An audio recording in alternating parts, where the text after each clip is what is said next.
How fun is this? A week from tonight, Thanksgiving night. Picked up my honey baked ham yesterday. I'm all set. My wife doesn't like ham, so I don't know. Tradition for us. Yeah. So, All right, I'm going to ask my first question. How many of you put in the chat box yes in answer to my question? How many of you, this is your first webinar with us, with Illumify? I'd love to know. Up, we got people raising their hands. All right. Lots of yeses. This is great. I love it. Brenda Covert, maybe. All right, good.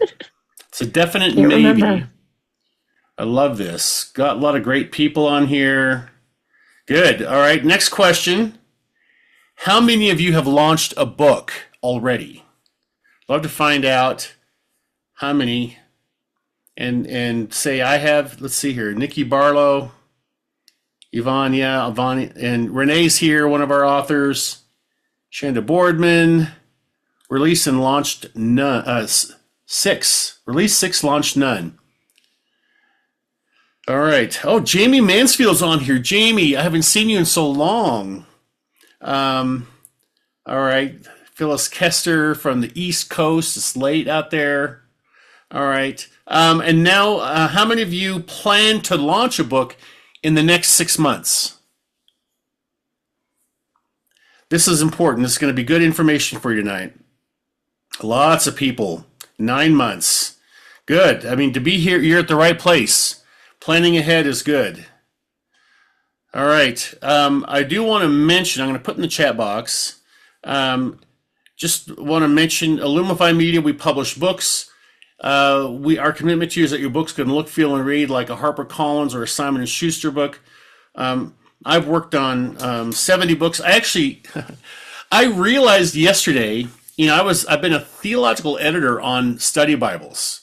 And I discovered that the number one selling Bible in the country right now, I worked on about 8 years ago. So anyway, but if you want a free strategy session with me, I am just put my scheduling link in the chat box.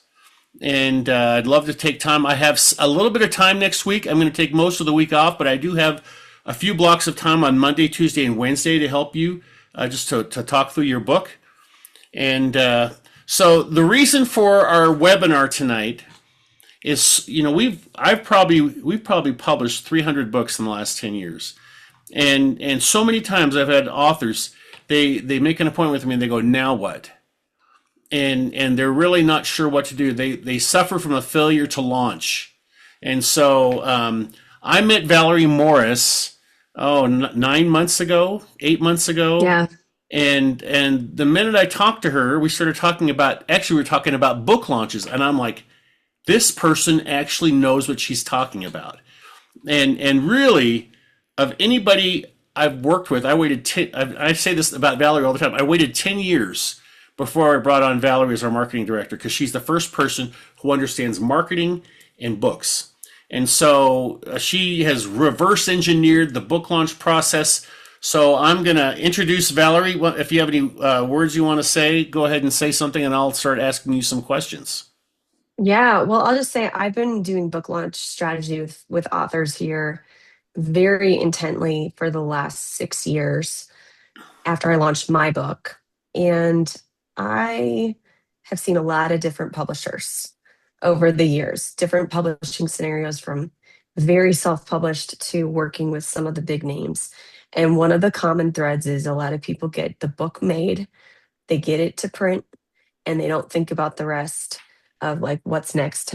What do I do to promote it? And not every publisher, in my opinion, treats authors the right way. And Illumify and Mike and his team of they are the exception. I've only come across a few publishers where I feel like, okay, one, they know what they're doing. They understand the process, the timing and everything, but also they're doing right by the author. And like I said, I've seen a lot of different scenarios. And so, yeah, it was great when I met Mike last spring.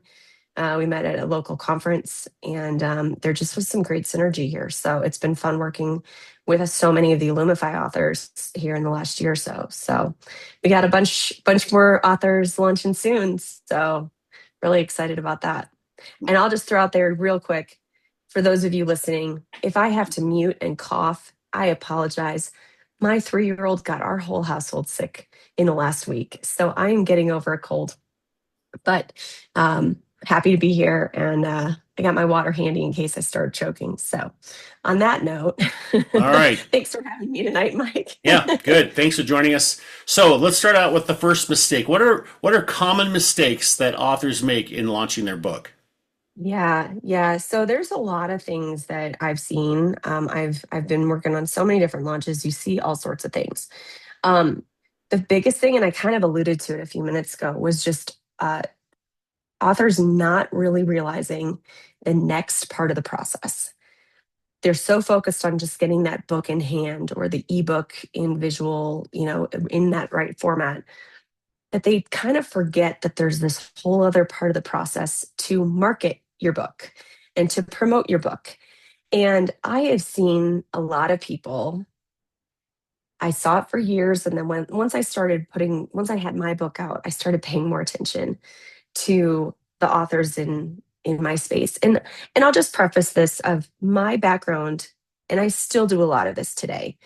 But my background for the last 15 or so years has been very heavy in social media and content marketing, digital marketing strategies for small businesses, mid-sized businesses, um, where they're really trying to show up well online. And so the marketer in me is just dying inside because I see people work so hard to get their book to this final state, and they just kind of flop. They just kind of give up, and they might put one or two social media posts out announcing their book, and that's it. And that to them is a launch. And the reality is, in today's busy world, you have to do a lot more to get people's attention. You have to be pretty strategic because there are so many other things vying for our attention that you really need to focus on it. And so I see, and it's actually a lot of work. I mean, if you go through the launch process and you really focus on building like a nice launch date, um, you will feel exhausted at the end of your launch day. It's tiring. It's tiring, I think, because it's very emotionally tiring. Um, but it's a lot of work. It's just as much, in my opinion, work as getting to the published state part of the project. And so I feel like a lot of people just kind of do the job halfway. And so that is probably the biggest mistake. And when you think about that, they don't really think about the timing of their launch. They don't really give it any thought until it's right there. And then at that point, sometimes it's too late, And so they get to past the launch, or they get there to launch day and they realize they left a lot of stuff out there on the table that they could have been maximizing, and they didn't. So biggest advice is just put some thought to it. And I think the fact that anybody is here on this webinar tonight is proof that you guys already care. Like, you're already there. You already realize that there is this other piece of the project. And working with Mike and Jen and Jeff and all the folks there on the publishing side of things, they're going to help you get there to that finished state and make it look good. But then it's like, well, now what? And you're never going to have as many eyeballs and as much attention from people about your book as at the launch. And so that's the other piece of it, is like, I just want a large part of kind of how I've put so much effort into this whole book launch timeframe is because I've realized that you could be marketing your book for years, which you will need to if you want to sell books. That, the launch, it's truly a launch, it's the start. You're still going to need to market after it goes live. But you want to make sure your launch is as strategic as you can and make sure that you're not going to walk away from it with any regrets. Well, if I can jump in, what I find is, and I say this all the time, writing a book is a marathon. The problem is they see the finish line is the time they stop writing their book, that they finish it and they release it. And so in a mindset way of thinking, you want to change that finish line to going beyond your book being published and even Right. beyond the launch date. So one thing you can do, so you release your book, do something fun, do something to celebrate, but that can't be the end. Do your launch and celebrate, but don't let that be the finish line. You got to keep moving that line out, and it's a commitment for a long time. To your point, Valerie, to keep on promoting that book, keep talking about it. Be shameless. Don't get Yeah. all self conscious You don't want to about be promoting your too book. humble. Yeah, There's a fine line, but yes, most authors either sway one direction or the other, I've seen. They either tend to be too humble and they don't want to talk about it at all. But the hard thing is in today's world, if you don't tell people you've got something, they're never going to know. So you do have to talk about it. You do have to market it. And then the other end of it is people are maybe too egotistical and they think their book is going to, change the whole world, and it might. But at the same time, you want to have a little bit of humility just to realize that people have to read your book first for it to change the world. So, um, yeah, it's a fine line, but yeah, it's something that a lot of people kind of forget. I mean, like I said, I saw people just make one Facebook post and then they're wondering why their book hasn't sold thousands of copies. And I've heard, I saw a familiar face on here. A friend of mine, Nora, is listening here. Hey, Nora. Um, she and I know each other largely through the local National Speakers Association chapter here in Colorado. And there was somebody that came and spoke maybe a year ago, might have been longer, talking about the sales process. And I remember sitting in that room at that meeting, hearing this woman say, there are 28 touches in the sales process to move someone from a cold awareness of you to a hot lead that is pulling out their credit card and purchasing. Now, is it always 28? No, but it could be 28. This is kind of the average. When I first started doing marketing, the numbers people were quoting were somewhere between 7 and 12 touches. But in our busy world, people need reminders. Even if they're interested in your stuff, they need reminders. People need different trust building reminders or notifications. So you need some of these things, whether it's social media, email, personal interaction. There's so many different parts that can be a touch point, but you have to have those. And so, yeah, we're kind of getting a little off subject, but you have to have a strategy in mind, and put some thought towards what am I going to do now that I've got this book? awesome. All right, we just got through one mistake. Okay, let's move on to the second one. Okay, so this is a fun one. Is a lot of times people underestimate the buffer that they need. They underestimate the quirky things that can happen in publishing. So, like I said, I have a digital marketing background. I launched my book, and the process of launching my book, I reverse engineered the process.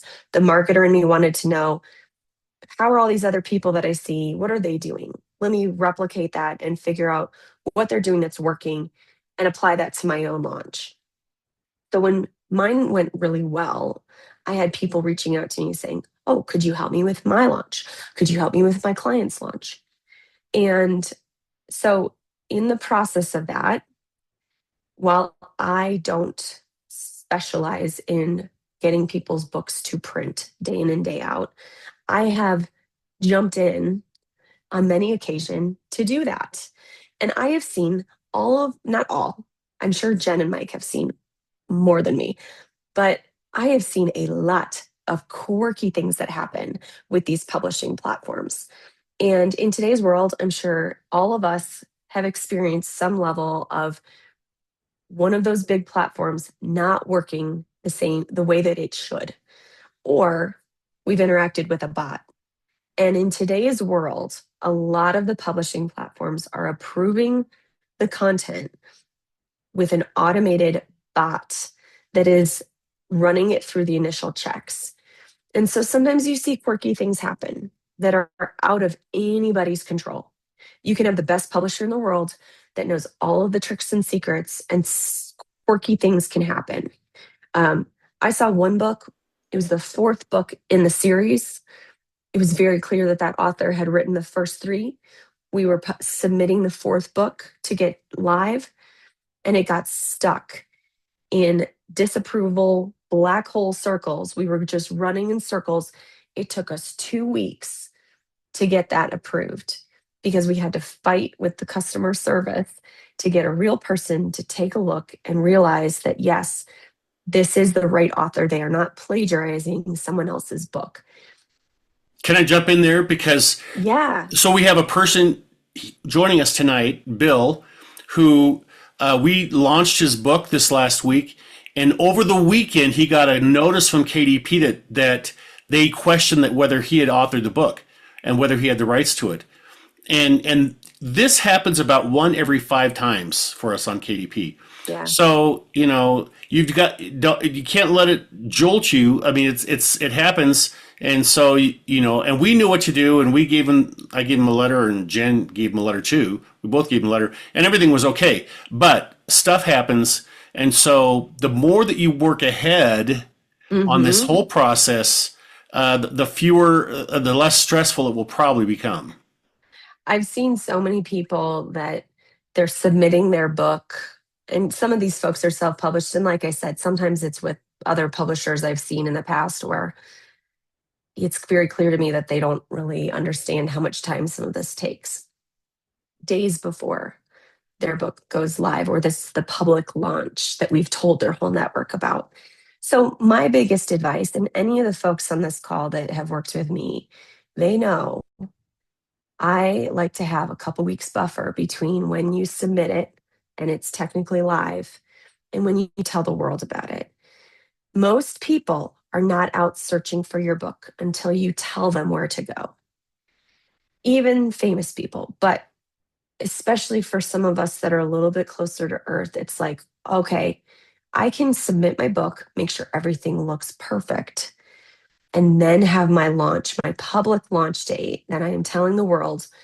I like to have at least 2 weeks buffer, because if something quirky happens that is out of your control, or even if it's a mistake you made, whatever, you have time to fix it. You have time to reach out to customer support and get the answers, because a lot of these platforms tell you you won't see any results for at least 72 hours. Now, I've seen, sometimes it's more than 72 hours, like that 2-week example where we were fighting. It took a long time.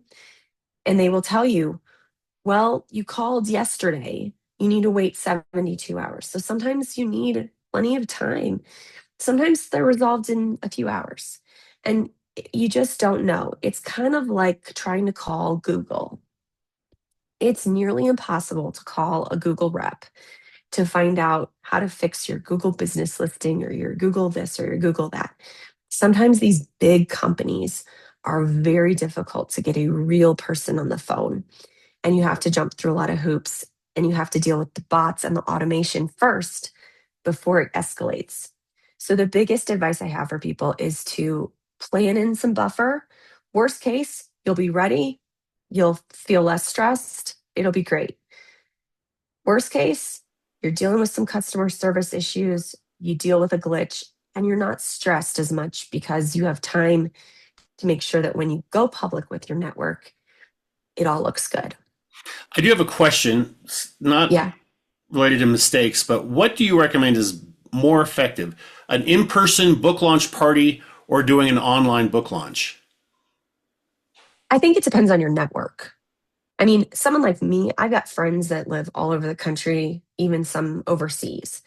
So for me, if I'm going to do something in person, I want to make sure that I've got enough people here locally where I live that it would make sense to pull them together. Or maybe I kind of spend time between two different places. I've heard of some people that do book launch parties right where they live, and then maybe the place where they live for the summer, or they used to live somewhere and they have a huge network there.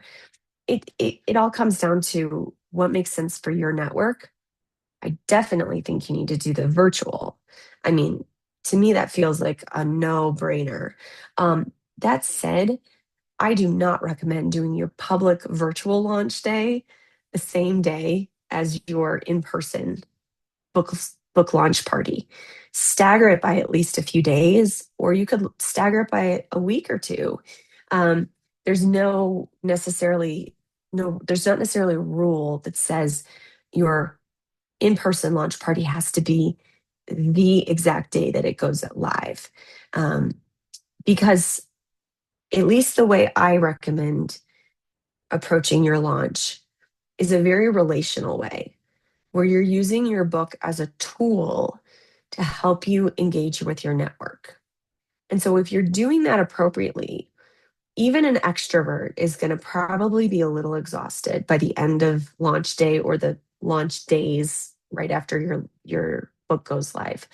So um, I just remember being thoroughly exhausted by the end of my day because I was responding to text messages, I was sending messages, responding to messages on social media.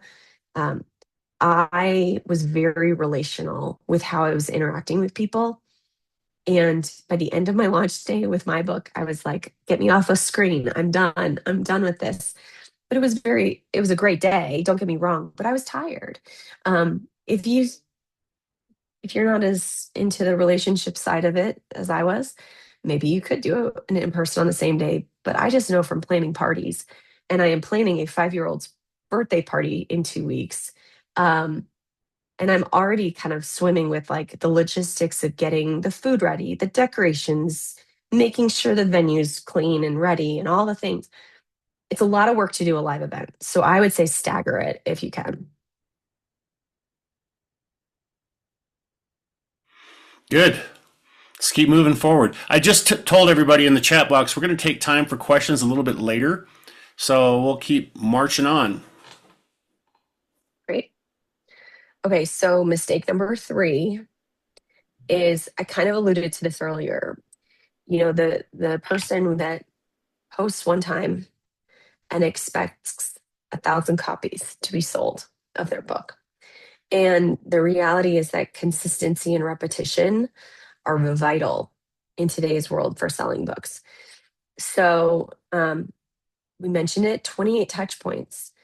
So this means that the timing, you need to have some sort of cadence planned out. You need to have a plan beyond just 1 week.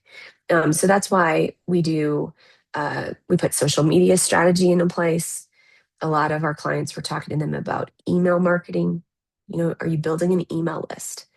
Do you have a list that you can be talking to? What's your plan to get your book out in front of people more than just at launch? I was having coffee yesterday with somebody, and her book launch went really well this summer. And I was asking her how it was going, and she said, I'm a little tired still. And I said, yeah, I mean, it's understandable. You just ran a marathon, it's a lot of work. But at the same time, uh, put that thought into things while you're planning your launch day, your launch week. Start putting some strategy into what am I going to be saying on a weekly basis or monthly basis or daily basis around my book. So that way I'm not just thinking about, did I get my launch day, cover my bases there, but do I have some thoughts into what I'm going to do later on? I like to think about it in terms of like where your mental energy is at that moment.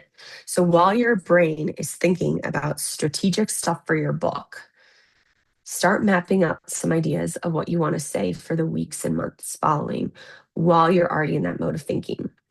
Otherwise, you're going to find yourself at the end of your launch exhausted, and you're going to jump into something else, and you're going to have to context switch back into thinking about your book. So while you already have some like mental momentum around your book, maximize that. And again, this is the start of your marketing of your book. Um, it's not the end. It's not the only time you'll talk about it. And so putting some strategy into making sure that timing is going to continue on, I think is really important. And there's things like scheduling your emails, scheduling social media content. There's a lot you can do while you're already in that mode of thinking so that you can take a rest, but the content continues to market your book while you're taking that breather. So a lot of you're listening to Valerie, you're going, this is overwhelming. How can I do all this stuff? How can I stay on top of all the details? Honestly, this is why we brought Valerie in, because she's so good at helping you manage your all the messaging. If you want to say, how do I know what to say? When do I say it? Yeah. It's really if you try to do it by yourself, there's a good chance you'll feel defeated and you won't go through with it. So that's why I love Valerie here, and it doesn't have to be Valerie, but you need a team of people to help you moving forward in promoting your book. You can't don't try to do it yourself. Yeah. There's also a lot of power in accountability, I think. Like even if you need to, like go find some other authors who are working towards promoting their book and meet together on a regular basis and have some accountability around what are you doing or not doing. Um, I've personally found when I'm a part of groups like that, just being around other people who are moving and shaking with their book gives me just kind of a little bit of that push that I need to keep things moving for myself. But if you want, you can get really serious around, okay, well, all right, hey, 3, 4 other people, I need you to keep me accountable and ask me on a regular basis if I'm doing the things that I said I was going to do for my book. Sometimes we just need other people around us. And I think writers especially need that. I mean, there are writers groups everywhere. Look, Mhm. and search online for writers groups, because you won't find a more supportive community than a writers group and you're going to be with people who already know what you're doing and what you should do.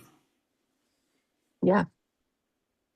I mean, that's really how we met was through this writers group that I had been lurking in for like 5 years on Facebook that I just knew was local. Right. And at the time I was having kids and life was crazy and I just couldn't even think about I wasn't working on any writing projects.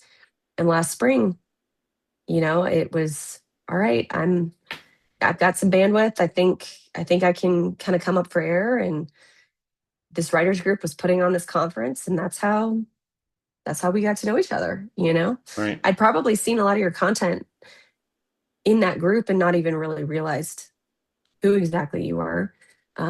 But being part of that conference was really, you know, there's a lot of power in relationship. I think that's probably the common thread. Right. As much as you can get the timing right, relationships are vital. All right. Mistake number 4. Okay. Mistake number 4 is rushing your people. You don't want to rush your network. Um, okay.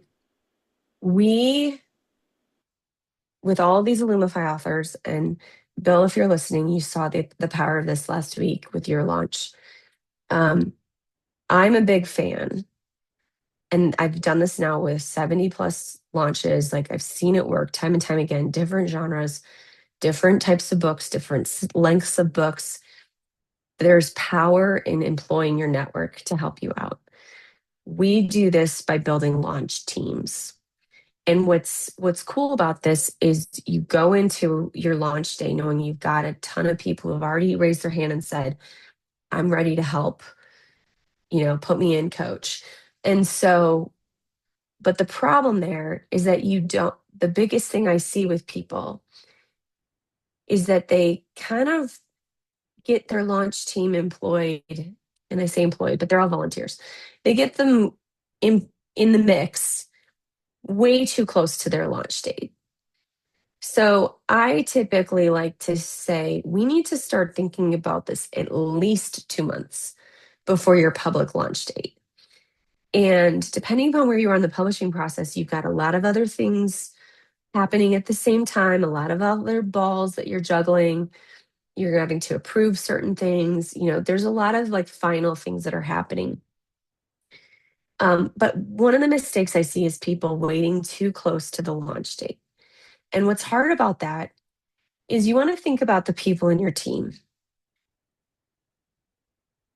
I, like I just said, I had the last 5 years or so, I've had two kids. I have a 3 and a 5-year-old, pretty much. They're almost three, almost five.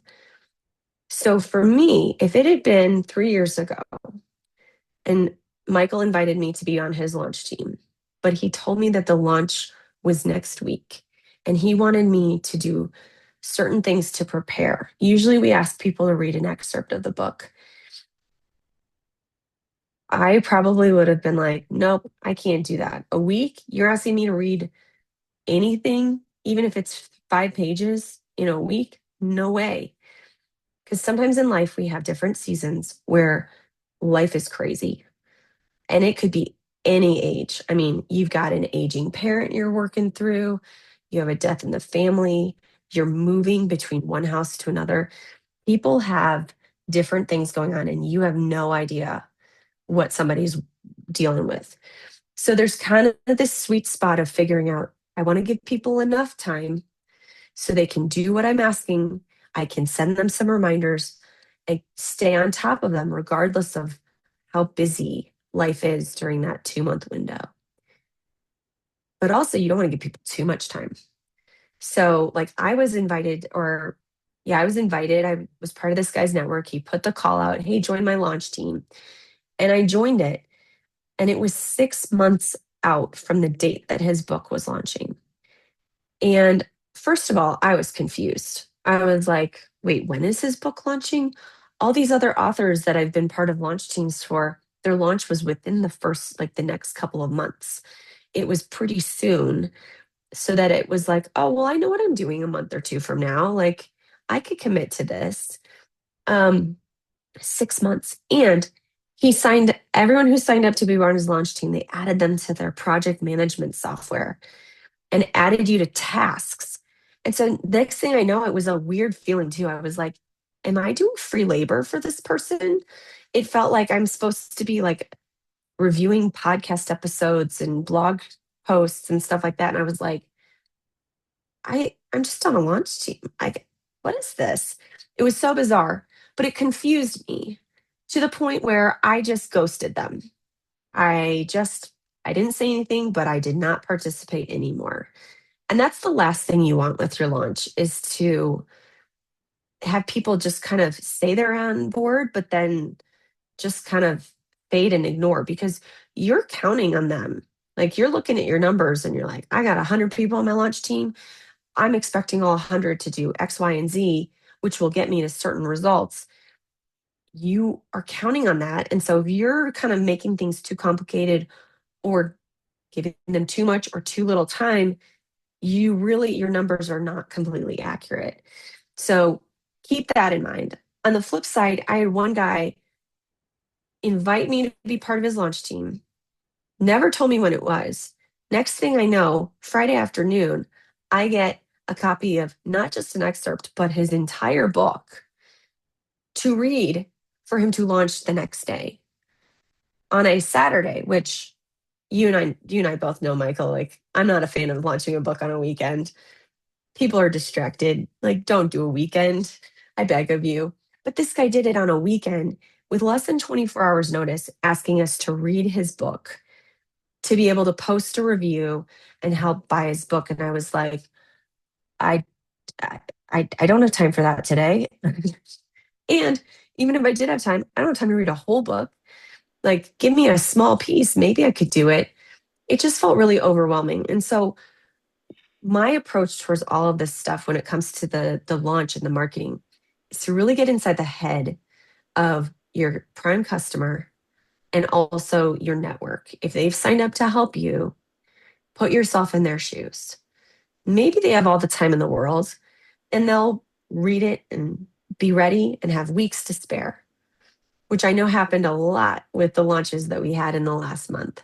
I had people emailing me within days of getting the materials. Oh, I'm ready. Here's my review. I'm all set to go. I'm ready for launch day. But I also know there are personalities out there that procrastinated. They just, I mean, if you like to procrastinate, put it in the chat. I'm very curious if other people are big procrastinators. For me, it stresses me out. But I know there are people out there who procrastinate and they thrive on that pressure, right? So um they're just for a lot of oh, we got someone who hates it too. Love it, Joy. Um yeah, I'm just not wired that way, but I know other people are, and they need the reminders to say, oh, you got X amount of time left. Oh, it's coming up soon.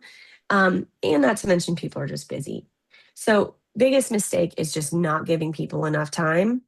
Um, Very rarely have I seen somebody give too much time, but I've seen it happen.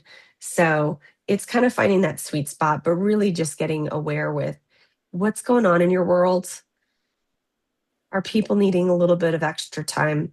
Give it to them. The more prepared your team can be and the more attentive they can be, the more they're going to be able to follow through.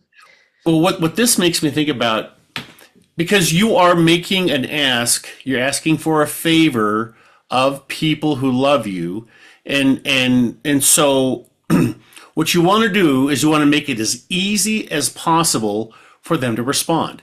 Don't make Yeah. it hard. Don't make any, and don't make any assumptions. And what I've learned running this business, you want to over communicate rather than under communicate. Make it as easy as Yeah. possible. The other thing, we had an author, and because like I'm sure I was listening when I was listening to Valerie, and she talked about building your team, and there's going to be people going, oh, I don't know if I can do that. I don't know. And we had an author. This was months ago, about 6 months ago, and I had my meeting with her, and she said, oh, I don't know if I can promote my book. I just don't want to make a big deal of myself. And I said, Stacy, I said, get up close to the screen. I said, I want you to listen. This is some wisdom for you. I said, get over it. And she started laughing. And I think it gave her permission then to begin promoting her book. And I just checked while Valerie was talking. She has 61 5-star reviews on her Amazon page. And because she decided, I'm just going to be shameless in promoting my book, I'm going to build my team. And actually, Jen and I went to her book launch party. She had 70 or 80 people at her book launch party.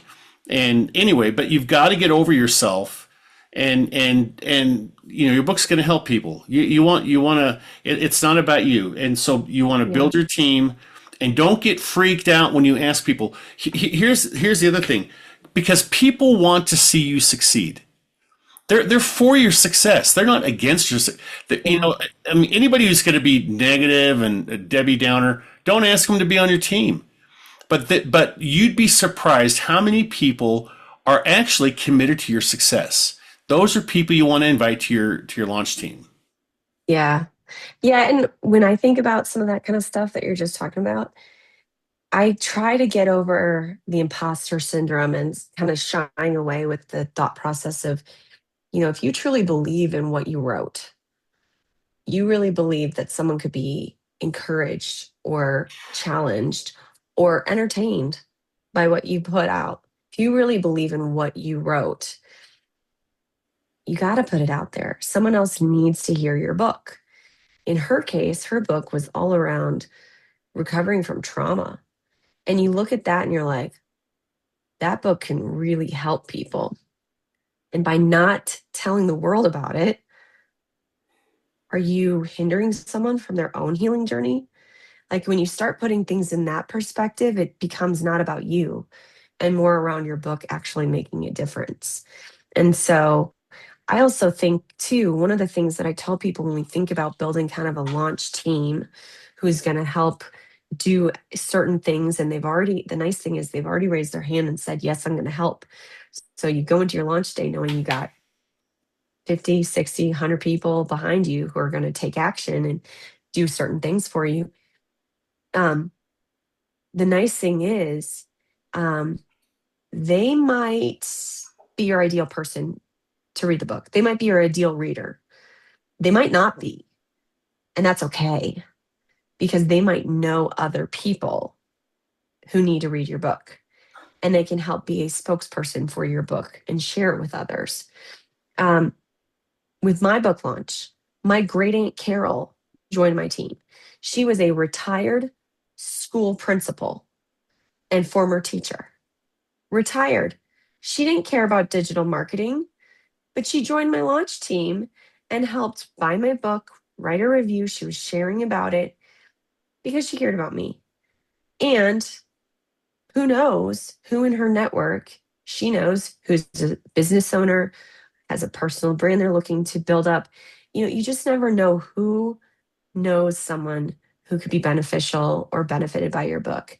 And so that's one of the things that I encourage people, cast the net wide when you think about who to tell about your book, who to get on your team to help you out. And you don't have to do the launch team approach, but I mean, I believe in it. I've seen it work time after time after time. And so yeah. But Well, let me just jump in. The happy ending for Stacy. 2 months ago, I got contacted by a publishing company in Korea who signed her to a contract.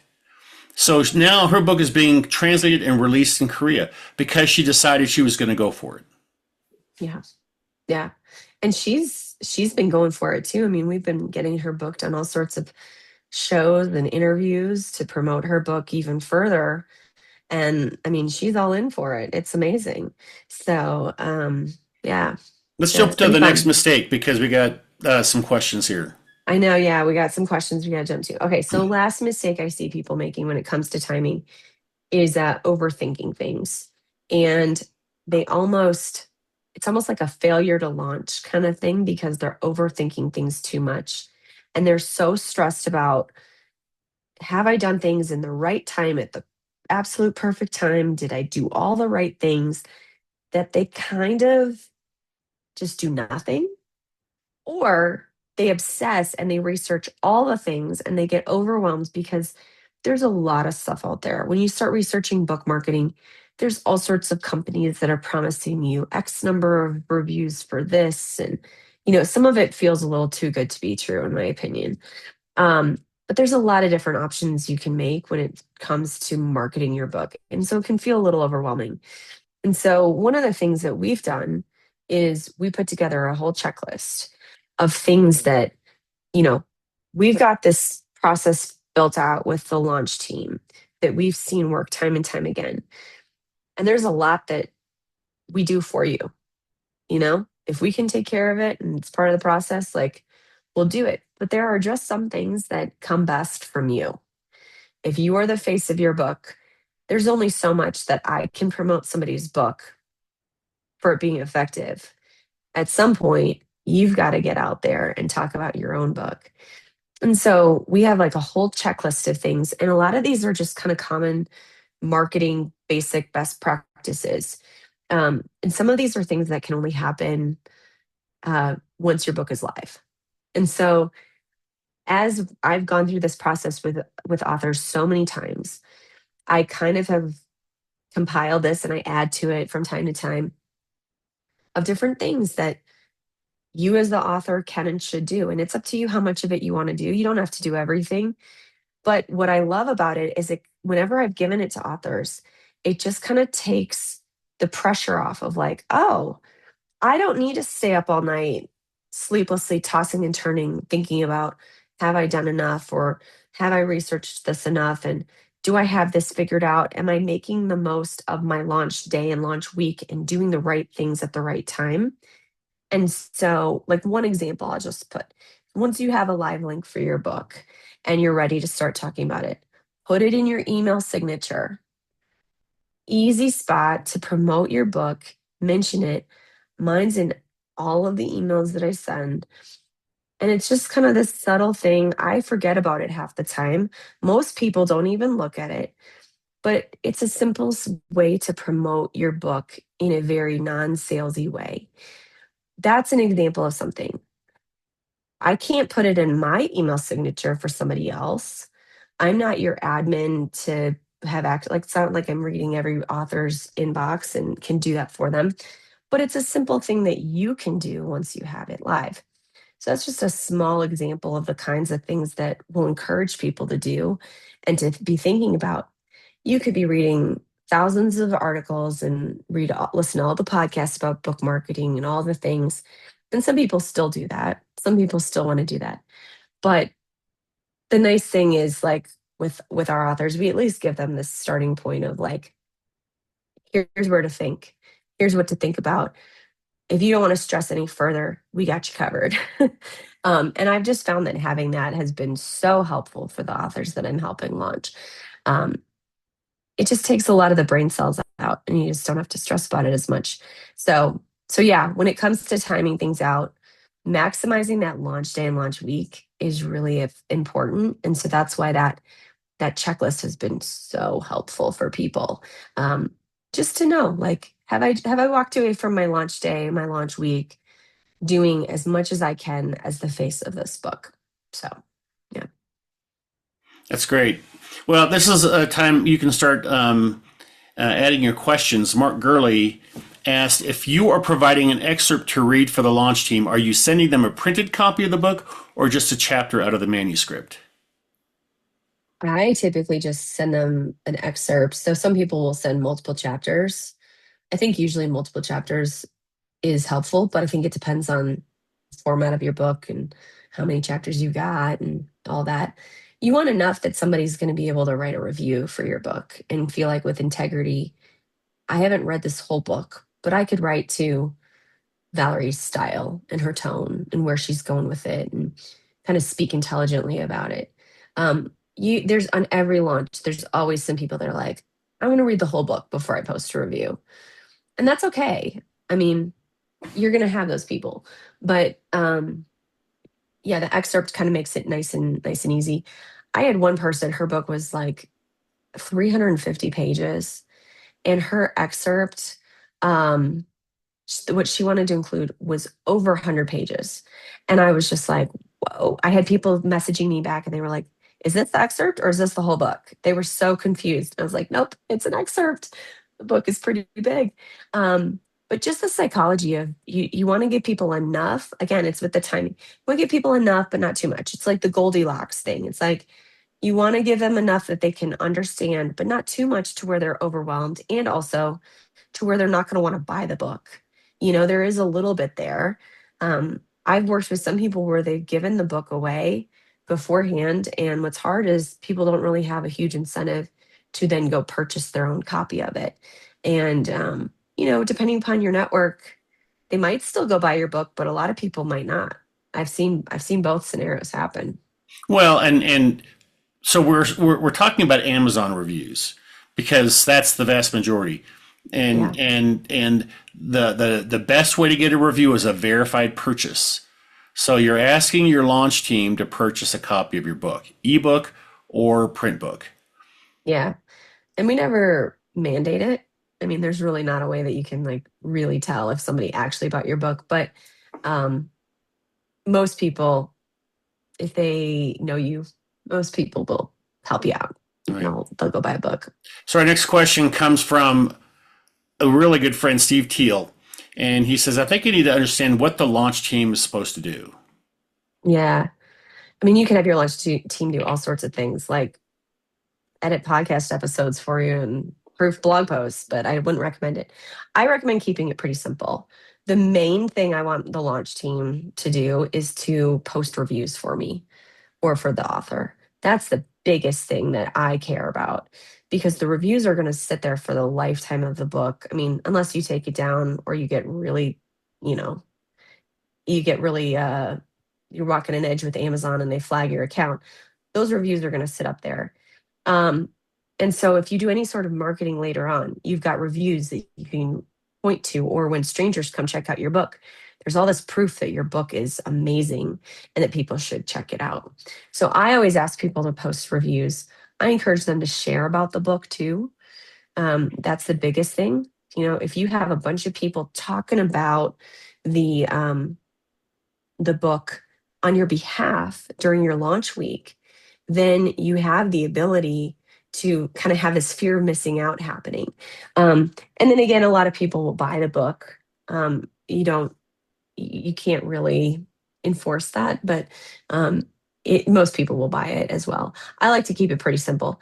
Other people ask other thing, but I think it's kind of like when you're building a website and you put a contact form on your website.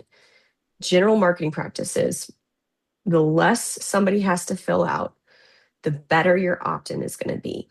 If you on your contact form have 8 questions that are all required, you are going to get people looking at it, starting to fill it out, and then they're like, oh, this is too much work. And then they abandon it. If your contact form has 2 questions and 1 multiple choice thing or whatever, and it's super easy and fast, you'll have a lot more people opting in. It's the same psychology around your launch team. If you keep it simple for people, make it very clear for them what to do and when to do it, um, you can find much better success than if you complicate the process. Shanda Boardman asks, what is the ideal number of people on your launch team, or the more the better? The more the better, because as much as people have good intentions, not everyone will follow through. And as much as your people love you, not everyone's going to follow through. So I am definitely a fan of having more people on your launch team than you think you're going to need. Um, I like to base it off of like, what's my goal for reviews? Is my goal to get 20 reviews on my book? If that's your goal, then you probably want to have at least probably 50 people on your launch team. There's a lot of different reasons why reviews don't go live. Let's say you've got a married couple, 2 different people on your launch team, but they share an Amazon account. Only one of them can technically post the review. Okay. So you've got that scenario. You've also got scenarios where, like, maybe somebody doesn't shop on Amazon, so they can't post a review. Um, or they don't shop on Amazon very much. And so sometimes Amazon will flag a review because they're like, oh, this person doesn't really, this isn't normal behavior. And so they'll flag the review from going live. And sometimes reviews from people who are very active on Amazon get held up for days or weeks for no reason. We don't know why, but sometimes it just takes a couple of days, and it happens on every launch. And on every launch, we have people freaking out about it. And we just tell them, just wait a week or so. It's going to be fine. Like, and if it's not, send us the review. We can always copy and paste and use it on the website or use it on other marketing materials. There's always other ways you can use it. The other place I also encourage people to post reviews is over on Goodreads, or go over and purchase and post it on Barnes and Noble. Some of these other booksellers where reviews definitely help, but maybe people aren't as much there. Unfortunately, Amazon is the main place where people buy books. So if you want social proof for your book, Amazon is the place I really focus my efforts on.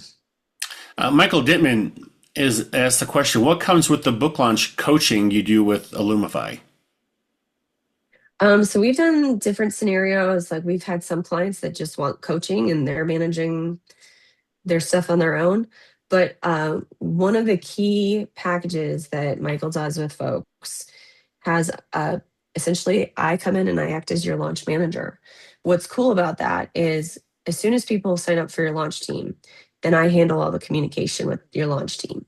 And I have found that people tend to take things a little bit more seriously when you have a PR admin type of person in the mix.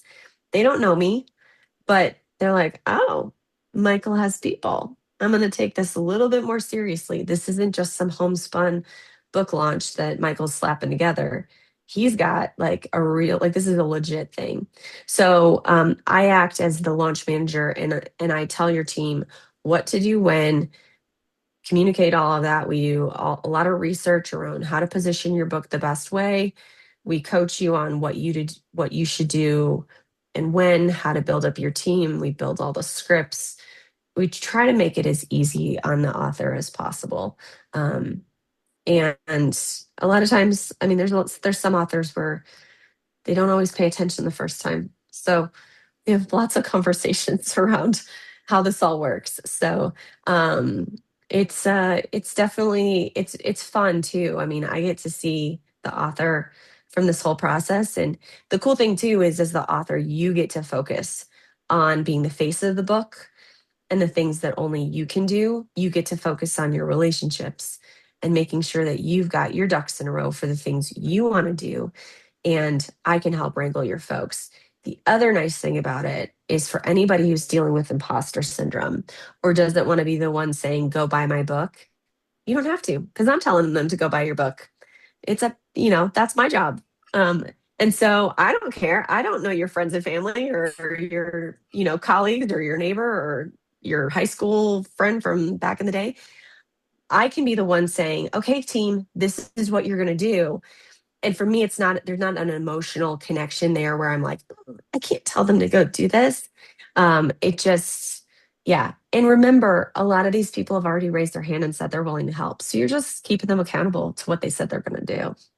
Good. All right. I want to keep going.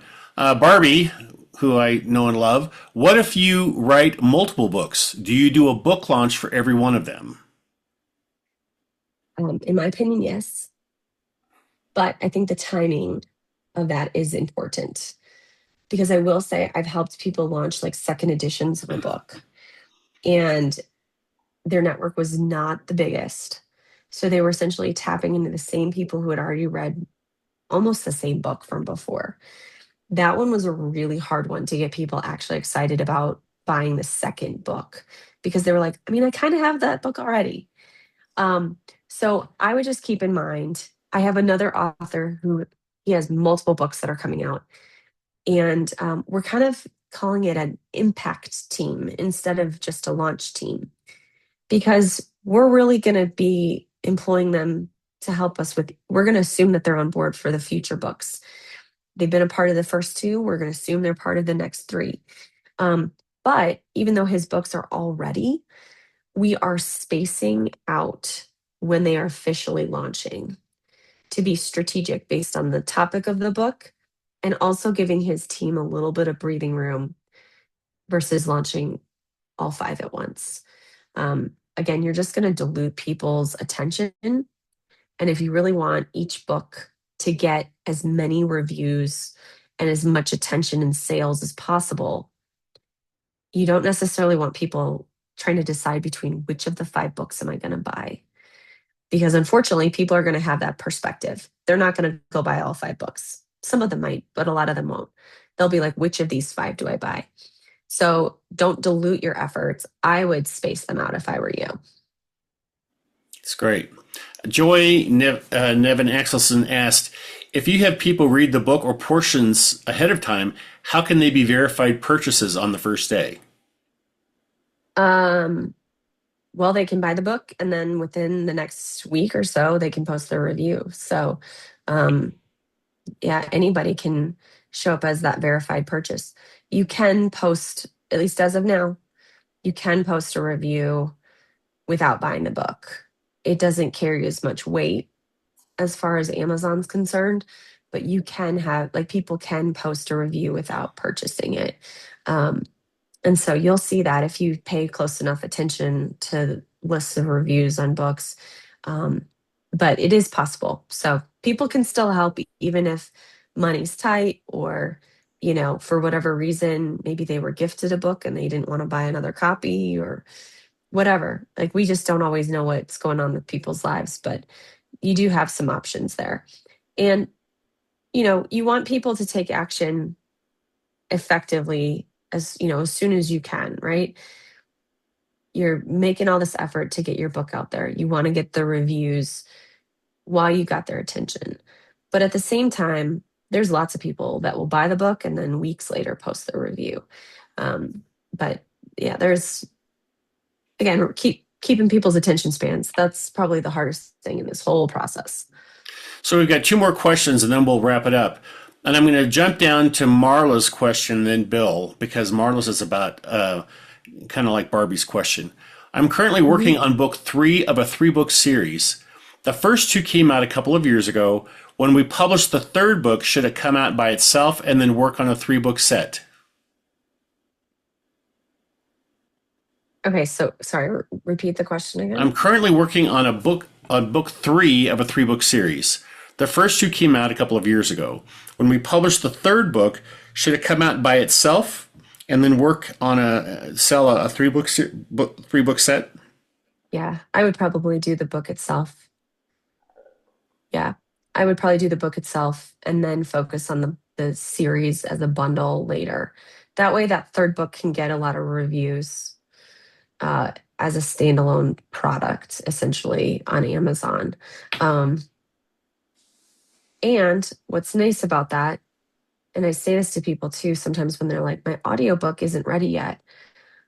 They're stressed about it. And I say, don't lose sleep over this.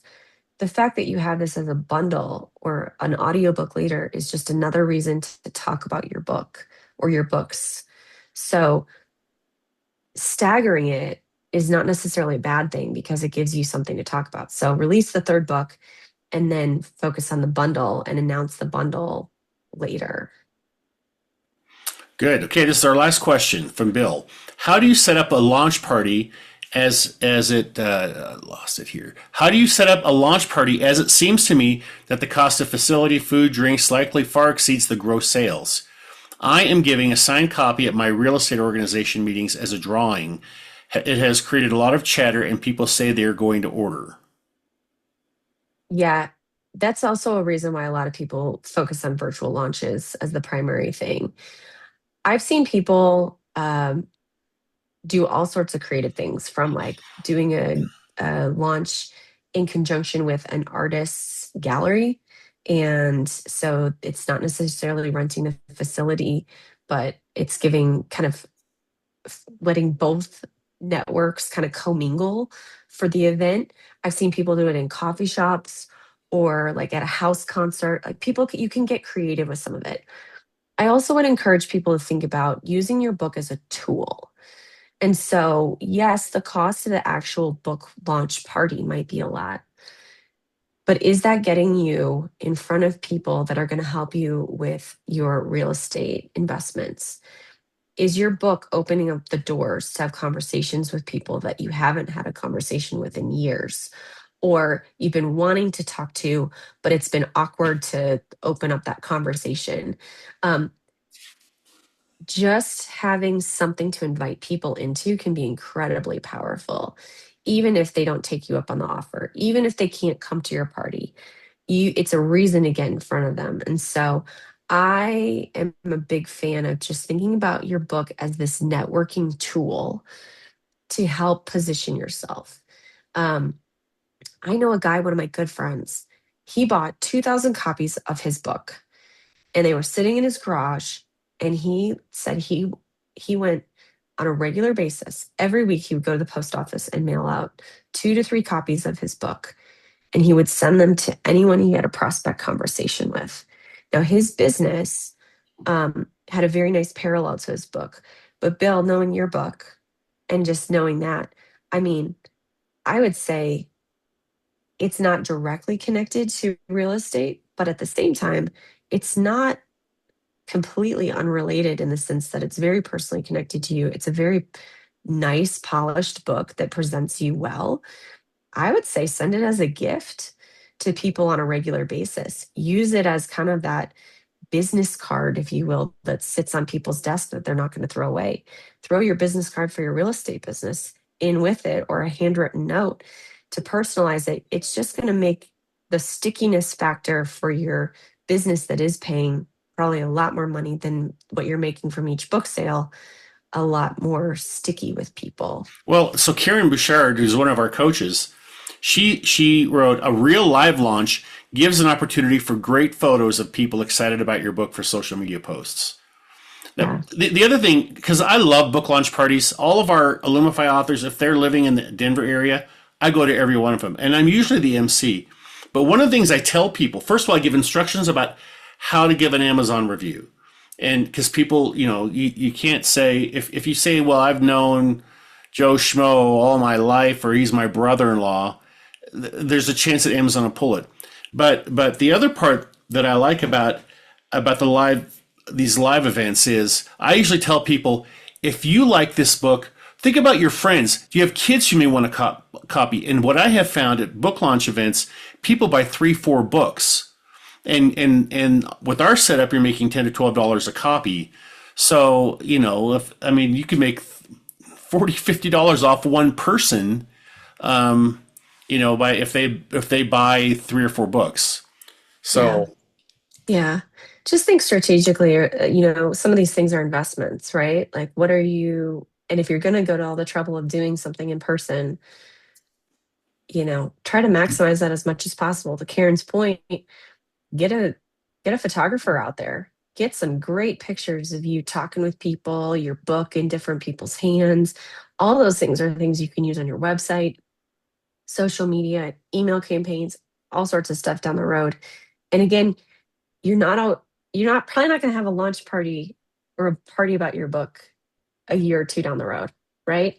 You're going to have it around your launch. So just if you're going to do some of these things, put a little bit of thought into are there a few little tiny tweaks I can make to really maximize what I'm doing with it right now? Um, and then you have these assets you can use for the lifetime of the book. Barbie Haley said, she asked, "Do you think giving away hard copies are better than sending an ebook when an author meets someone?" I personally think so. I mean, it doesn't have to be hardcover, but a paperback for sure. I think, I have a lot of books sitting on my bookshelf that I've gotten for free or people have given to me or I even purchased and I haven't even gotten through it completely, but I'm not throwing it away. Books have this kind of weight to them that, it's very rarely someone's going to throw a book away. Worst case, they're going to give it away to a little free library or, you know, Goodwill or whatever. Your book's still going to be out there and has the potential to reach people. So, but that said, a lot of people, they use it as kind of this heavier business card that, it's going to be memorable. It's impressive to people that you wrote a book. Whether they read it or not, they're going to think that you're a smidge more important than maybe your competitor. There's just something to be said for the print, whereas ebook, I feel like can get lost. And I mean, I might be the minority here, but I just love reading a real book. I know there's lots of people that love their e-readers, but I have read exponentially more books in print than I have on an e-reader. I read a few, but for the most part, it's just I enjoy it more. So I think a print is more valuable. And in today's world with the print on demand options, you can get a lot of you can buy a lot of the paperback versions of books and get them out with I mean it's not as cheap as a business card, but it's also not going to kill you if those prospects are turning back the results that you want in your business at large or your speaking career at large. So, use it as a strategic tool. And always autograph the book because that gives it even more value. Yeah. All right. Good. All right. I Yeah. left my link. If you are interested in learning more about how to sell books, how to write books, how to finish your manuscript, if you're interested in working with Valerie, who absolutely knows what she's doing, I have my link here. Set up a time. I've got some time next week. And so fun. I mean, just great information. Valerie, thank you so much. And I also recognize it's a week before Thanksgiving. You gave part of your evening to be with us, and so thank you very much. We really appreciate you taking the time. So Thanks for having me. And I was just looking at the numbers. 40 plus people are still listening in. So thanks for sticking around, guys. okay, thank you very much. Have a good night. Have a great night. Bye.